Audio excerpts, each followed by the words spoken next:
Welcome back, everybody, to another episode of Neat Talk on the Rocks. I am Derek, your host, and I am here today with Paul Hletko, who is the founder and distiller of FEW Bourbon.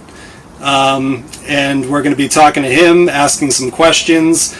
Partnered on the platform of Clubhouse, so we have somewhat of a live audience on there.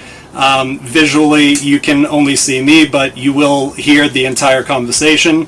Paul, how's it going tonight, buddy? Going great, man. It's a great day here in Chicagoland, and just relaxing for a little bit while my daughter's at lacrosse practice. Absolutely. So you have created a gorgeous bourbon up in Chicago. So a few questions that I have, and two also, so people coming into the audience. So it is kind of an open platform, so if anybody has any questions, my eyes are going to be kind of everywhere, but if you raise your hand and you want to come up and ask anything, feel free, please, to do so. So one of the first questions I think that I have is, so we already answered you're from Chicago and you make bourbon. So what is the process of making said whiskey? Well, I mean, we're a grain to glass distillery, so we make our bourbon, at its core, the same way everybody else does. We take grain, we mash it, we cook it, we convert it into sugars, we add our yeast, we ferment it, and then we distill it. So at its core, what we do is the same as every other bourbon distillery. The differences that we do kind of come in a lot of the steps and how we do each of those things can be a little bit different. I always say that one of the really hard things about being in the bourbon industry, and there are a lot of hard things about being in bourbon, but one of the really difficult things is that our competitors and the legacy brands make really fantastic stuff. So, if you're going to try to compete with somebody making something great, you say their stuff sucks, because it doesn't. So what we have to do as a small batch bourbon distillery is we have to make stuff that matches their quality and tastes a little bit different. And so we don't want our stuff to taste like Kentucky bourbon, not because that's a slam on Kentucky bourbon, but because Kentucky bourbon's really good. So we do a lot of stuff a little bit different, trying to make sure that our product can stand out and be competitively differentiated and bring something new to the whiskey drinker. This is kind of I think it's kind of a golden time to be a whiskey drinker, because the selection and the variety of whiskey, I don't think has ever really been higher. And I can't imagine that at any time in the past the quality was this high either. So, I really think that we're living in a little bit of a golden age of whiskey, with sky-high selection, sky-high quality, and a lot of really new and interesting flavors to sample. I was just in a clubhouse room yesterday, and somebody was talking about the fact that, quote, everybody's a whiskey drinker. And, it's a little bit silly to say that, because I think it's somewhat obvious. But when you actually break it down, it's like, yes, everybody is a whiskey drinker, and they're just people that haven't found the whiskey they like yet. Yeah, agreed. And there's so many, like you were saying, there's so many, newly in the world, there's so many variations. I say new because I feel like, not even, what would you say, maybe 50 years ago, or maybe even a little bit further back, like whiskey was basically just whiskey. There was only probably, a handful of whiskeys in the region, or in every region, maybe 100 years. And now, because of small batch distilling and all of these craft, distillers, people with ideas coming out, the market is definitely exploding right now. So it is interesting and exciting. Yeah, as a whiskey drinker myself, I love it. There's, again, the innovation. There's so much great stuff happening in bourbon that it's really exciting, and I'm a really lucky guy that I get to be a part of this fantastic industry that's full of so many fantastic people and I get to drink some pretty awesome whiskey too, which is in itself pretty awesome. Absolutely. Yeah, that's an incredible job, to say the least. So I went ahead and poured a glass. Will you be drinking some of your stuff with me at the same time? Sorry, but I'm driving. So. Oh, that's right. You're in a car and you got the practice. That's all right. I'm in a car. I'm driving right now. Hey! I'm in a car. I'm not driving. I just noticed. So Jordan popped in. Welcome. Hey, Jordan. Hey, gentlemen, I apologize for that. I lost track of time, but I'll listen for a little bit and then I'll say hello. Absolutely. We're already kind of in the middle of it. If you want to go ahead and pour yourself, if you want some of the few. I already have a glass. So, Paul, when you I've heard people say that if you want a good experience when smelling the whiskey, to get as many flavor profiles out of it as you can.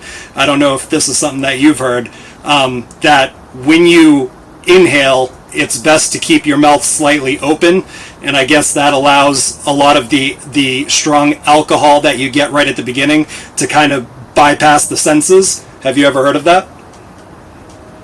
Yeah, it's definitely it's a great way to make sure that you're nosing well, is to have your mouth slightly open. The other thing that I think is, at least to my mind, is even more important, is to start smelling a pretty good distance away from your glass, especially if it's a Glencairn, because it can focus the nose so much. Start nosing far away and bring your nose closer and closer so you don't just burn out your nostrils. You don't want to just stick your nose all the way into a Glencairn and deeply inhale. But certainly having your mouth open is going to be a fantastic way to help get more sensation out of your nosing, improve your nosing, and also avoid. I think it helps to reduce a little bit of that nostril burn from especially overproof whiskeys. So I just had my first sample sip, and it is incredibly smooth. While I let this kind of digest, Jordan, did you get a chance to try it yet? Yes, I did actually. What do you think? And I gotta say, it's a beautiful bourbon. I did crack it open earlier.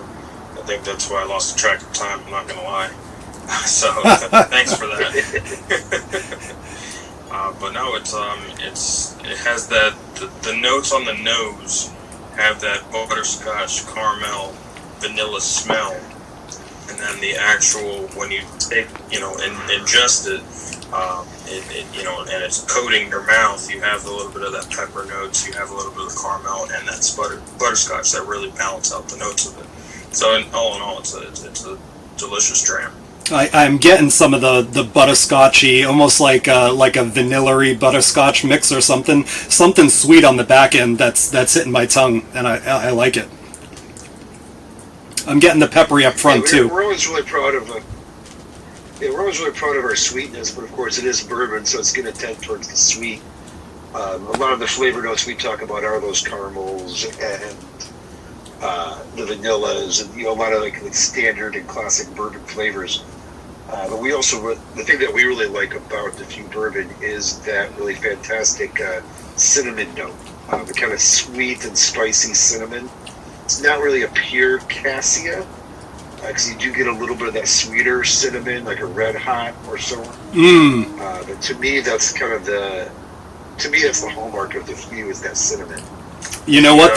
Now that you say that, and I know I've had talks about this before, but there was something floating around in the middle that I couldn't quite put my finger on, and as soon as you said cinnamon, I think I just had the realization. But I've had other talks where I've literally thrown into the conversation where, if you're in a room tasting with 100 people and someone happens to come out with some radical taste or smell, we're programmed to kind of, more than half the people in the room will most likely, their brain will program themselves to forcefully experience that smell or flavor. So I'm trying hard not to seem like I'm doing that, but because I talk about it often, but Yeah, there was something in the middle floating around that I got, and as soon as you said cinnamon, I think that's kind of what I can put my finger on. There is also one note that I did come home from. And something that I don't usually taste in a lot of bourbons that I try is the toffee flavor. It's not so much coffee, but it has that sweet note of a toffee flavor. So I did get that from it as well. So I needed to add that in there. But regardless, a great dram. Absolutely. I haven't discovered the toffee yet, but that's not to say that it's not there. My taste buds are still in training. It's coming. You'll find it. Yeah. So while I I'm a toffee fan, so you'll find it. While I digest this a little bit, does anybody from the audience would like to come up and say a few words or any questions? We got Renee coming up. Hey, we got one. Hey guys. Hey Renee, how are you? Welcome to the show. So this is my St. Patrick's Day. Ode to St. Patrick's Day. I put my beret on from last year's St. Patrick's Day parade. I think my last outing before lockdown. Very nice. Yay, I guess. Well, we're getting ready. We're going to do a virtual one, but yes, I'm enjoying. Of course, I'm really experimenting with that cold brew and the tea one right now. But the very first time was about a year ago, a little over a year ago. I was at Death or Glory in Del Rey, and that's the first time I got to try the Spirit Ball. And that is one of my favorite bars on the planet. I gotta tell you, I got brought in there by my Florida guy. I'm like, oh, okay, whatever, it's another bar. And then I walk in, like, wait, this place is called Death and Glory. That's my favorite Clash song of all time.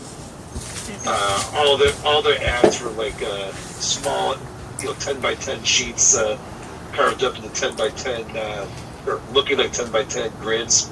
I was like, oh, I know what that is. This is awesome. So they made a cocktail to pull out those cinnamon notes, but with cinnamon and a little nutmeg, and they when she did the orange for me, she spritzed it with cinnamon and torched it. So it really played on. I had it in more of a Manhattan style with a little bit of a dry vermouth, but it really, that's how I first pulled out the cinnamon from it, and again, it was very unique to. I actually liked it in the Manhattan, which I normally put rye in, but I used your bourbon. But I have to say, I'm impressed, and as you know, I asked, there's one question I'd like for you to talk about, in my interview that I'm working on with you, is about where you came from in Chicago and talking a little bit about the World's Fair, because I think that piece of your history is very cool and makes what you're doing unique. Sorry, I might have cut out there. Absolutely. No, that's right. It's funny to talk about usually using rye in the Manhattan. We often, and many people say that our bourbon drinks like a rye, while our rye drinks like a bourbon. So it's kind of funny to talk about that. But yeah, I think the 1893 World's Fair here in Chicago is very much it's very much a seminal moment here in Chicago history. But more generally, I think it happened coincidentally at a real turning point in world history. That it was at the very, very dawn of the Industrial Revolution, which, fundamentally changed human history. You can argue whether it was for better or worse, but you can't argue that the Industrial Revolution didn't change the world indefinitely, forever. So it was just kind of like the highlight that was supposed to be this rebirth of Chicago after Chicago had burned to the ground, and it was supposed to highlight the best that the world could achieve, and really showed the best philosophy and the best architecture and the best science and the best everything at a time when, if you wanted to know what was really going on in the world, you really had to go to a World's Fair, because you couldn't just open up Clubhouse and listen to people talk about it. You couldn't go on Facebook or look at the internet or TV or even radio. Absolutely. So I just think it was a really fantastic time, and so it's our kind of way of honoring Chicago history, being a little bit of a nod to world history, and also tying us into a time and place that's really important. And of course, Frances Elizabeth Willard is one of the featured speakers at that World's Fair. So it helps to tie into Evanston, where we're actually from. Did that answer the question, Renee? Or I was a little bit short, but You answered it. awesome. Thank you very much, Renee. Do you have anything else? I think I'll let other people talk, but I'm very intrigued with hearing more and about some of the different varieties of few. I'd love to chat more too. Yep, I'll touch on, that's one of my ending questions is going to be for him to kind of put out there what other types of few that he makes. Steve, how's it going, brother? You got a question? Good, yeah, I've got a couple questions. Actually, very coincidental. I was in another room with Greg, and I've met Greg in some other rooms, and he mentioned that he knew you, Paul, and I was going to ask him to put you in touch with me at some point, but then this room opened up, so quite a coincidence. Two questions for you. So first one is probably pretty quick. Are you guys doing distillery tours in Evanston right now or soon? Let's say around April time, if you're interested in coming by and have a look around the distillery.